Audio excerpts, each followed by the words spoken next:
Olá pessoal, aqui está a parte final sobre vacinação. Se inscrevam e ativem o sininho de notificações, para não perder nenhuma novidade. Obrigado!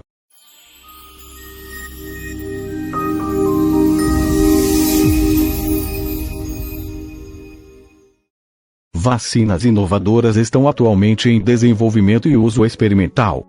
Vacinas com células dendríticas combinam tais células com antígenos de forma a apresentar os antígenos para as células brancas, presentes no sangue, para estimular uma resposta imune. Essas vacinas têm se mostrado eficazes em testes para tratar tumores cerebrais melanomas malignos. Vetor recombinante. Ao se combinar a fisiologia de um micro-organismo com o DNA de outro, imunidade pode ser criada contra a doença que possua ou complexos processos infecciosos. Vacina de DNA. É uma técnica alternativa e atualmente experimental criada a partir do DNA de um agente infeccioso subdesenvolvimento. O mecanismo proposto é uma inserção e expressão de um gene melhorado através de eletroporação, tendo como alvo o reconhecimento do sistema imune, extraído do DNA viral bacteriano de células humana ou animal. Algumas células do sistema imunológico que reconhecem as proteínas expressas se organizarão para atacar as proteínas e células que as expressam. Como essas células vivem por um longo tempo, se o patógeno que normalmente expressa essa proteínas é encontrado algum tempo depois, ele será imediatamente atacado pelo sistema imunológico. Uma vantagem da vacina de DNA é que ela é fácil de produzir e de estocar. Porém, ela ainda é experimental e não foi aprovada para ser testada em humanos. Receptor de células T. Vacinas que contêm peptídeos oriundos de receptores de célula T estão em pesquisa e desenvolvimento para várias doenças como dermatite atípica, estomatite e febre do vale. Verificou-se que esses peptídeos modulam a produção de citocinas e melhoram a imunidade mediada pelas células. Valência.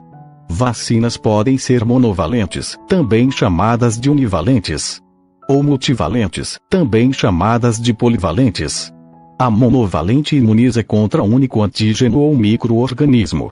A vacina multivalente imuniza contra duas ou mais cepas de um mesmo micro-organismo ou até mesmo contra dois ou mais deles.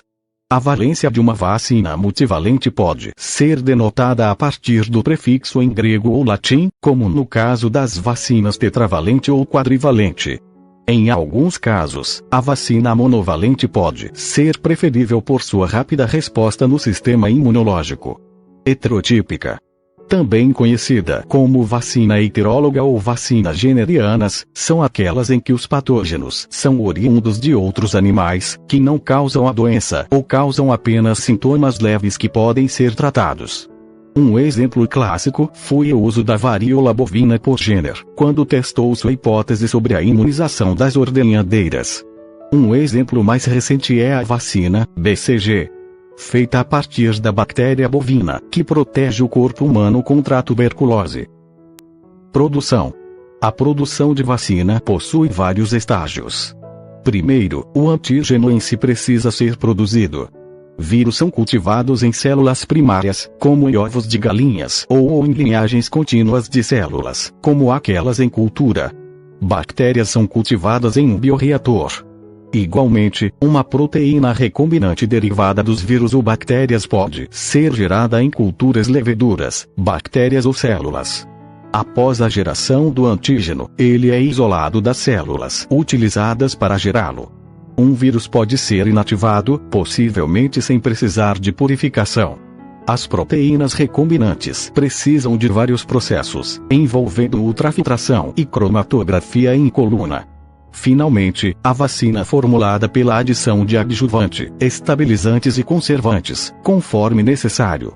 O adjuvante aumenta a resposta imune do antígeno, os estabilizadores aumentam a vida de armazenamento e os conservantes permitem a utilização de frascos multidose.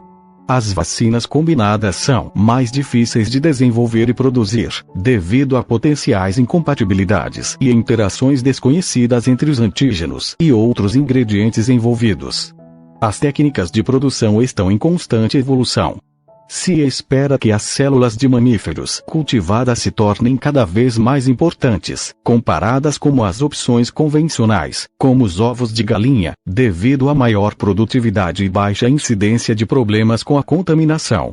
Acredita-se que a tecnologia de recombinação que produz a vacina geneticamente detoxificada cresça em popularidade. Paga a produção de vacinas bacterianas que usam toxoide e que assassinas de combinação reduzam as quantidades de antígenos que contém. Deste modo diminuem as infecções indesejáveis, utilizando padrões moleculares associados a patógenos. Em 2010, a Índia produziu cerca de 60% de todas as vacinas do mundo, no total de 900 milhões de dólares. Oposição. A oposição à vacina, de uma ampla gama de críticos de vacinas, existe desde as primeiras campanhas de vacinação. Embora os benefícios da prevenção de doenças infecciosas graves superam largamente os riscos de efeitos adversos raros após a imunização, disputas surgiram sobre a moralidade, ética, eficácia e segurança da vacinação. Alguns críticos de vacinação dizem que as vacinas são ineficazes contra a doença, o que os estudos de segurança são inadequados. Alguns grupos religiosos não permitem a vacinação e alguns grupos políticos se opõem à vacinação obrigatória com base na liberdade individual. Em resposta, a comunidade científica tem levantado a preocupação de que a divulgação de informações infundadas sobre os riscos médicos das vacinas aumente as taxas de infecções que ameaçam a vida, não só nas crianças cujos pais recusaram a vacinação, mas também naqueles que não podem ser vacinados devido à idade ou imunodeficiência. Alguns pais acreditam que as vacinas, em particular a tríplice, causam autismo, embora não haja evidências científicas para apoiar essa ideia. Em 2011 descobriu-se que Andreev, cujo estudo de 1998 supunha uma ligação entre o autismo e as vacinas, era financeiramente motivado a falsificar dados de pesquisa e foi posteriormente despojado de sua licença médica, e o estudo foi recolhido.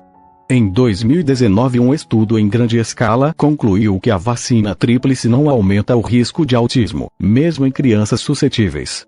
Nos Estados Unidos, as pessoas que recusam vacinas por razões não médicas constituíram uma grande porcentagem nos casos de sarampo e subsequentes casos de perda auditiva permanente e morte causada pela doença. Em novembro de 1904, em resposta a anos de saneamento inadequado, seguidos por uma mal explicada campanha de saúde pública liderada pelo renomado funcionário de saúde pública, Oswaldo Cruz, cidadãos e cadetes militares, no Rio de Janeiro começaram um levante conhecido como Revolta da Vacina. Os tumultos interrompeu no dia em que a lei de vacinação entrou em vigor. A vacinação simbolizava o aspecto mais temido e mais tangível de um plano de saúde pública que incluía outras características, como a renovação urbana, que muitos haviam se oposto durante anos.